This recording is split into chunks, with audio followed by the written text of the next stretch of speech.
All right, well, good afternoon, everybody. My name is Blair Nickel with FranNet here in the Pacific Northwest. We also have Emily Anderson with FranNet here in the Pacific Northwest, Dan Durney with Assisting Hands, and Scott Weindrich with Physical. And Dan, I think you're down in Arizona right now, and Scott, you're down in Florida, right? Correct. Good.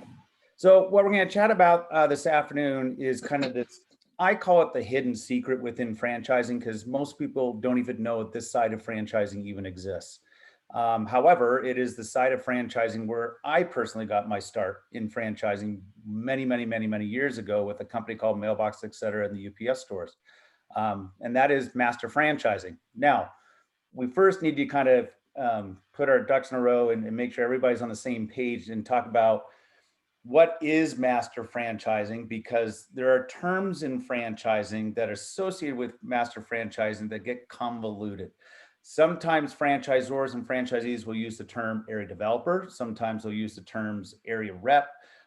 Sometimes we used to be called area franchisees back with mailboxes, et cetera. And then there's also what's called master franchisee.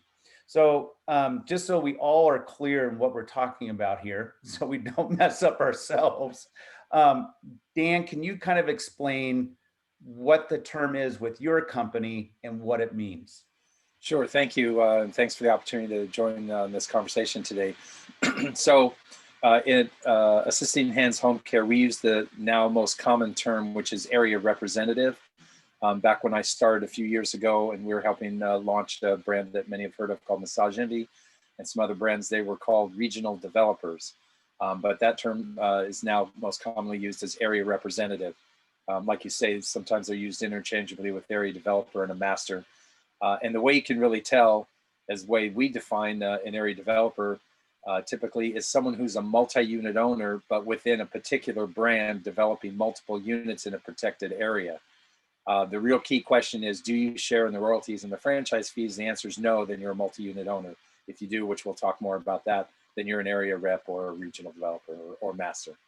Okay. And Scott, what does it mean in your company? Yeah, Dan nailed it. Reiterate, an area developer is, as we think about it, and I think the most common way to think about it in this industry is somebody who wants to control a territory, a good-sized territory, multiple trade areas. And when I say control, what I mean is they're going to open and operate and own all of the locations within that area. And so, that is very different than somebody who's an area rep, because the area rep purchases a territory with the idea that they may open some locations and own them themselves, or they may sub-franchise and sell, and help develop the territory, for which they get a cut of the franchise fees, they get a percentage of the franchise fees, and they also get a percentage of the royalties. So very different animal and a truly separate business than being an area developer or franchisee. Got it. So in your case, Scott, if you were, I already forgot the term that you guys use, area rep. Area rep. The area rep, yes, they typically share in the franchise fees when the franchisees purchase a franchise within the geographical area, and typically also share in the royalty streams. Correct. So financially, how does that work in your business? And as well, can you give a description of your particular franchise? Yeah, for sure. So Physical Therapy and Balance Centers is the company that I'm with. And Physical is really the only franchise brand within physical therapy. We have 426 locations that are open across the United States and about 100 locations in development. We provide traditional physical therapy services, but what our specialty is, and it's quite unique to us, is our balance and vestibular therapy, which is a fancy way of saying that we treat people that have balance issues that are commonly referred to as vertigo. And it's a specialty niche that we have that is quite unique, and most other PT and doctors really don't know how to treat it. So, our franchisees typically are either PTs or they are investor types that will hire PTs to run the clinical side of their businesses. Got it. So a physical area rep would probably own one studio, correct? They might, yeah, they might own one location. I'll give you an example. We just did an area representative agreement with a father-son team in the Dallas-Fort Worth market. So they purchased a population of approximately 1.1 million people, in which they will develop, they have the ability to develop up to 25 to 30 locations in that population base.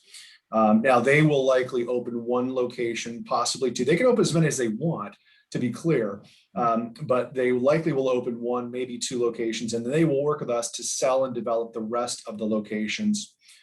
In our model, the area rep receives 65% of the franchise license fees, and they also get 2.1% of the ongoing royalties.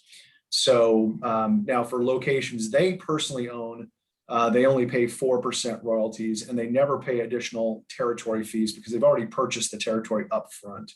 So, they'll work with us to develop. In our model, we also do basically the lion's share of the support, everything from training, ongoing support, marketing support, operational support, real estate, construction, et cetera. Really, we look at the area representative as a sales representative or sales arm for us that shares in the territory proceeds. Got it. Okay, great. Dan, how about assisting hands? Kind of the opposite. Our territories are typically between 4 to 6 million in population. Our area reps are required to open a location. The area rep fee, which is typically $300,000 to $400,000, includes their franchise fee. We're looking actually more for coaching and mentoring type of folks that are going to help the new franchisees that come in within their area rep territory follow the system, get ramped up, et cetera. So at the beginning, our national support team helps them get their unit up and running. Then the first franchisee that they bring in, the national team helps them in conjunction with the area rep to get the new franchisee up and running. And then when the third one comes in, then the national team is there supporting the area rep who's doing the bulk of the onboarding. Now, everybody still goes to our corporate for training, but we're talking about, because we have licensing issues in different states that they have to get licensed to provide home care services, then we help with filling all those applications out and finding an office, et cetera, because we are office-based, we're not home-based. But basically the area rep is more in, we're looking for more of a coaching and mentoring skill set than a sales skill set. We actually help them with the recruiting part of it. And so we look more for the coaching and development. And we do a 50-50 split on the royalty and on the franchise fee, and very interestingly, also on the marketing costs. So trade shows, broker commissions, things like that, we contribute with them 50-50 on that. Okay. Got it. Emily, questions that you'd like to ask? Yeah, Dan, could you tell us a little bit more about Assisting Hands Home Care? Oh yeah, so I was just thinking that we should be networking together with Physical, because we provide in-home care for seniors, and probably a fair amount of them have balance issues. They do. So making a note there. So Assisting Hands has been around about 13 years. We're in 24 states, 160 some odd territories have been awarded to about 70 franchisees. So we average about 2 territories per franchisee. And we provide in-home non-medical, primarily non-medical care for targeted towards seniors, but we have a wide flexibility that we offer our franchisees. So if they want to get into post-op recuperation, high-risk pregnancies where women are in bed rest before they give birth, special needs in addition to Alzheimer's, dementia, even autism, even some medical device sales, and a couple of new programs we've rolled out. So and medical is an option as well. So a lot of flexibility for franchisees to kind of custom craft the service offerings that they offer in their community. And I would also say that we really look for people to have a heart for the business and a compassion for seniors. Okay, good. So here in the Pacific Northwest, obviously you two are looking for an area representative for a certain part of the geography. And when I say Pacific Northwest, I typically mean Oregon, Washington, Idaho. Like Dan, I know you're not looking for an area rep in Idaho, but you probably are, I think, in Oregon. Correct, Scott, and Washington, and Western Washington, yeah, also. Okay. Scott, what areas are you looking for area reps here in Pacific Northwest? Yeah, similar. So definitely Seattle metro area, and definitely the Portland area.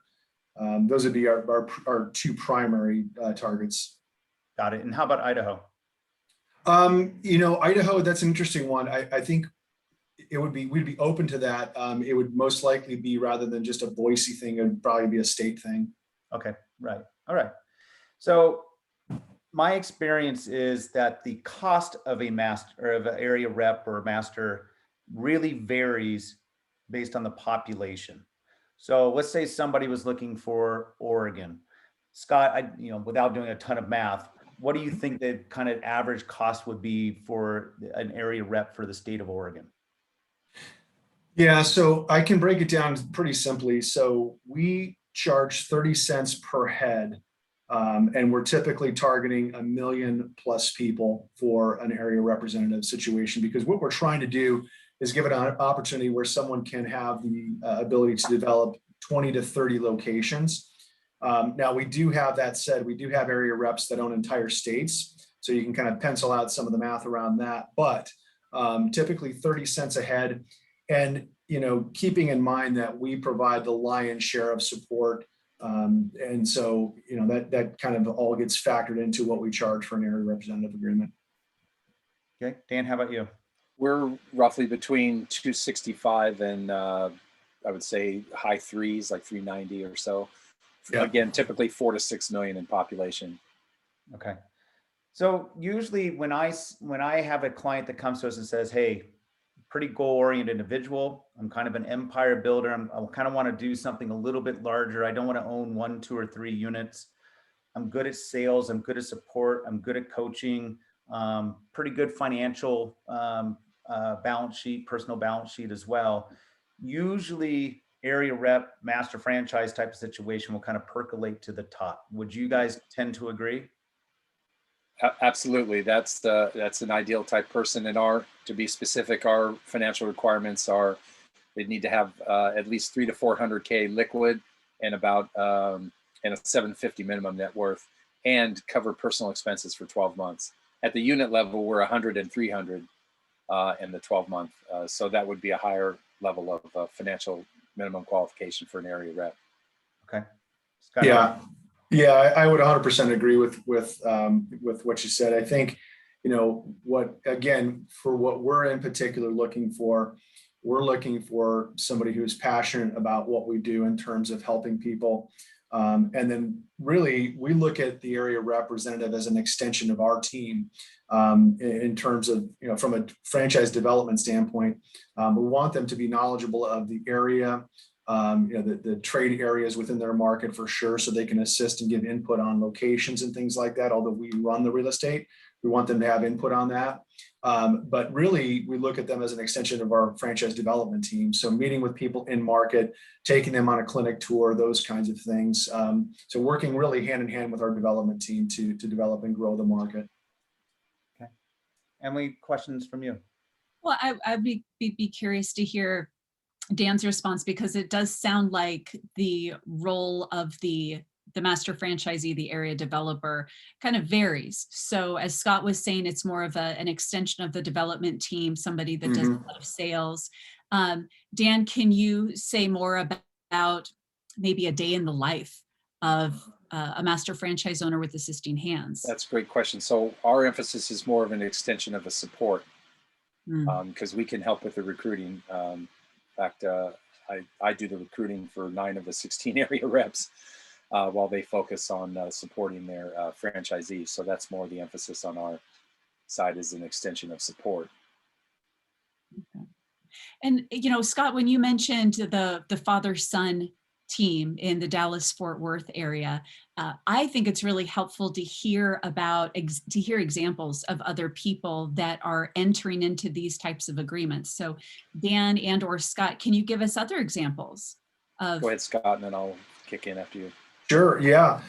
Yeah, I definitely can. The father-son team is a great match for us because the father has a pretty significant background in franchising. They own a couple different franchise locations, and this is a situation where he's wanting to bring his son into kind of the family business, so to speak.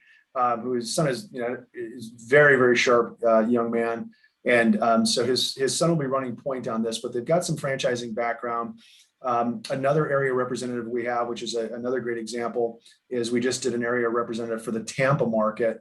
And the gentleman that purchased that territory, they're commercial real estate brokers. So they're extremely well connected in the commercial real estate world. And, they know a lot of people that are in franchising, right? So they just have a lot of connections. So, but really, I would say anybody who, those are all great, examples of people. But, I think the way that Blair put it earlier is perfect, which is, look, it's somebody who's very goal oriented and really has the mindset that they're building an empire. And, one or two locations is fine, but I want to grow and build more. And frankly, an area representative, if you think about it, on exit, if you've got 20, 30 locations that are doing significant revenue and you're pulling the royalties out of there, you've basically built yourself an annuity. And that's the way that an area representative looks at this kind of a business. And then they can sell that because it legitimately is a business. And Dan can speak to all that, being part of Massage Envy for years. Well, and I can tell you that many of the regional developers, I think they only have about 10 left that are still owned by regional developers. Corporate has bought most of them back, and they've done very, very well in their exits. Yes, they have. Because like you say, it's an annuity of royalty stream. This is going to be the first that Blair and Emily hear this, but we have what I think is the first area rep agreement and FDD that just released last week that actually has an item 19 showing some numbers for in royalty splits, not in franchise fee splits, but in royalty splits to our area reps.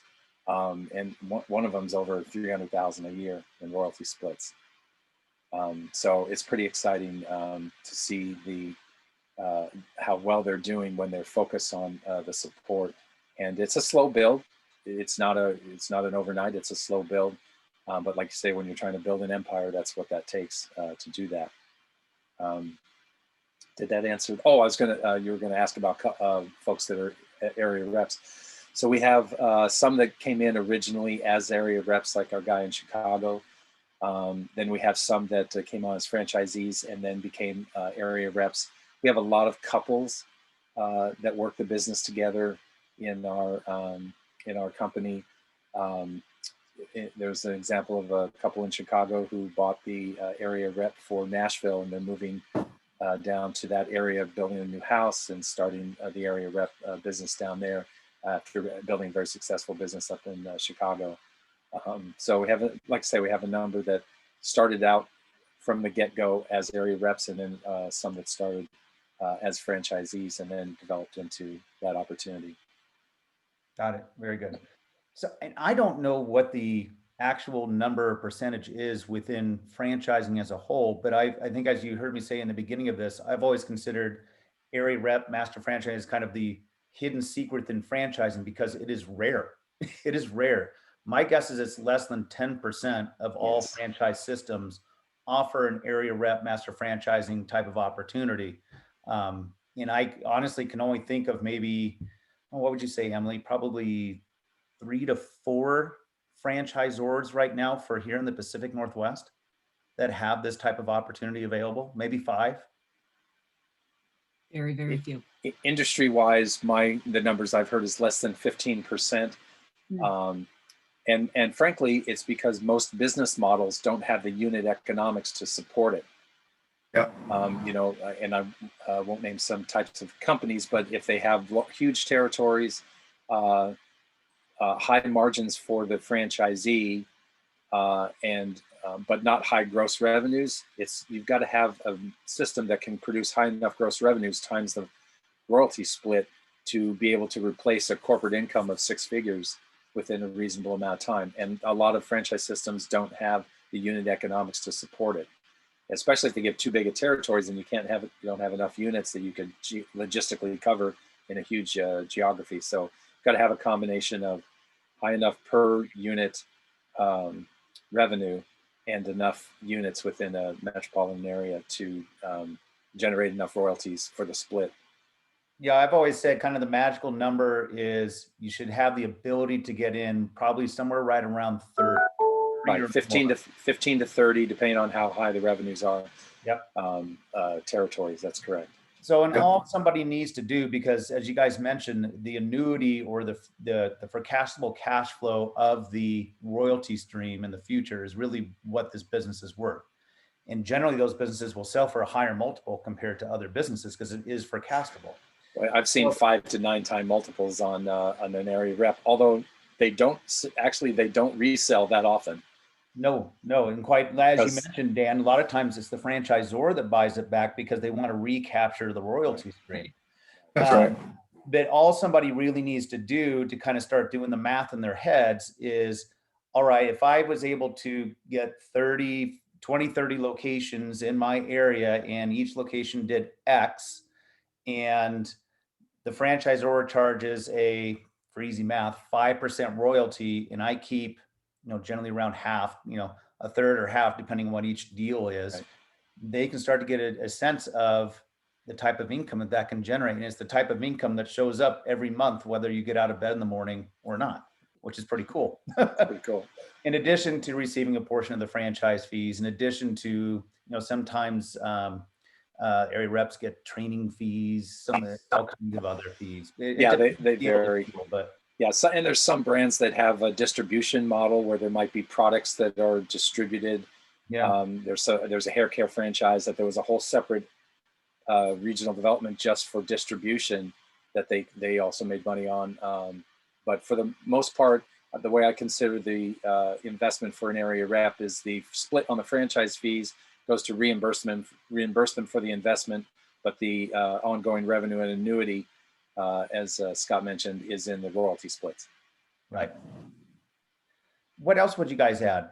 Whether it be in regards to who you were looking for, your particular business, or just kind of the area rep business model? Yeah, I think it's interesting. We were talking about the number of companies that are that have typically offered area reps.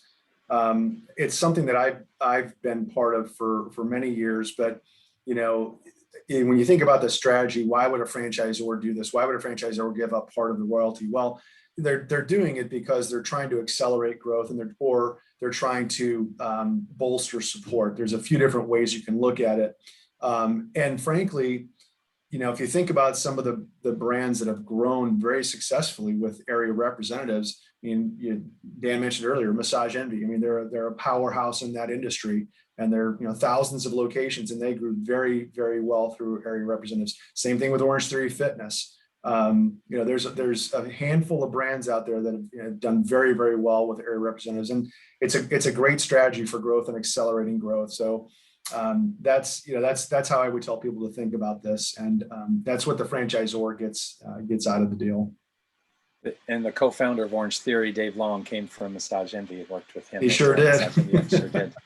So I would say that I would echo that like I say, it's an extension of support. It's a growth strategy, and if you commit the franchisor, if there's any franchisors that end up watching this, if you're going to go with that growth strategy, you need to be committed to it. You can't go halfway, because you'll end up developing a dual support system instead of being focused on bringing in ARs, and I've seen that as well. At the risk of Blair rolling his eyes for a story he's probably heard before, but this will be to answer the question about the type of people we're looking for. Years ago, I used to represent a brand that was a box lunch delivery business. They send box lunches out to car dealerships and doctors' offices, things like that. It had a small cafe up front. And so I was talking to a candidate about that opportunity, and there was an area rep opportunity for that. And I told him, okay, you're going to help recruit franchisees, you're going to participate in helping them get ramped up and find a location, and ongoingly support them, and you'll share in the royalties and the franchise fees. And he goes, well, Dan, that's interesting, but on the club sandwich, do they put 2 tomato slices or 1? Like, what? And he goes, oh, and I know they bake their own bread, which they did. He says, how many slices do they get out of a loaf? And I said, I have no idea, but I could tell you're going to be a great operator. Right. It's just not what we're looking for right now, because we had to put an area rep in first, actually, because I had like this commissary and express load. So some people just don't get it, and that's okay. We're not necessarily looking for whiz bang operators. We're not looking for slick salespeople. looking for good coaches and mentors, people that can help other people follow a system that they've gone into and can lead by example, which is why we require that they have a location as part of the area rep opportunity. And actually, that brings up my last question, and Emily, I'll let you close this out. I know with physical and with assisting hands, you guys already have a footprint here in the Pacific Northwest. So if an area rep was to purchase a territory where there was already some franchise that existed, would they inherit, if you will, or pay for the royalty streams that already exist? Scott, go ahead, then I'll answer that.